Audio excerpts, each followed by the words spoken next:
Cheerleading takes center stage this month as Welland Centennial Secondary School performs Bring It On. Based on the popular movie franchise of the same name, it's a chance for the students to take on a more contemporary musical, this one dealing with issues to which high school students can surely relate.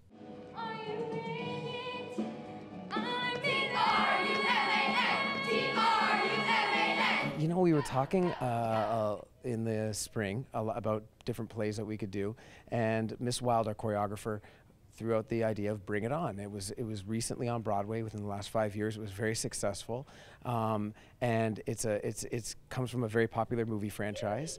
And we kind of thought, I don't know, that's really drastic. It's a big change, right?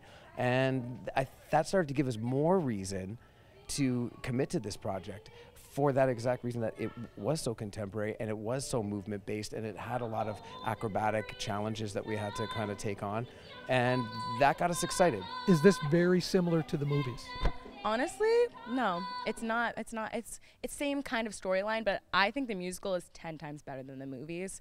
It deals with more real stuff that you would actually have to handle in a high school, more challenges that a teenager would face, especially Campbell, the main character, and definitely more dance-oriented, and there's more characters, more eye-catching, involving, interesting characters than in the movie.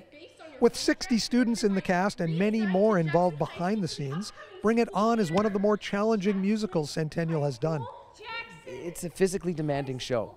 And so it's more like a pop show where you've got big numbers with singing and dancing and singing and dancing, and more singing and dancing. So on top of like the acrobatic and athletic nature of the cheerleading. So you know your stamina, both physically, vocally, you got to be in tip-top shape to be able to take this on.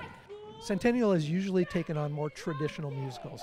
You were recently in Guys and Dolls a couple of years ago. This is much more contemporary. Is it more fun doing something contemporary like this?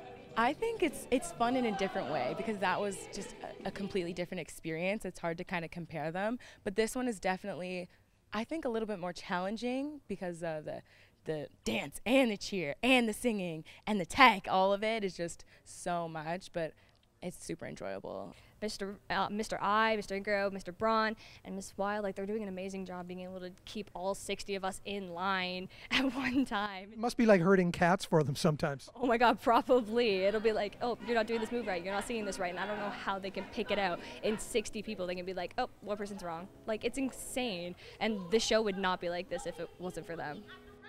Since auditions in October, hours and hours have been spent getting the cast and crew ready for the spring performances. It's really cool because there's like really fantastic things happening and magnificent things and a lot of flair, right? But underneath it, the story is just the rock bottom truth of friendship and finding who you are and what will you do to pursue your dreams. And everyone in the audience can relate to it. You don't have to be a cheerleader, to pick up on those themes. Bring It On runs right here on this stage at Welland Centennial Secondary School, April 19th through 21st, and again the following week, April 26th through 27th. Tickets are available to order online at the school's website. Reporting in Welland for The Source, I'm Mike Balsam.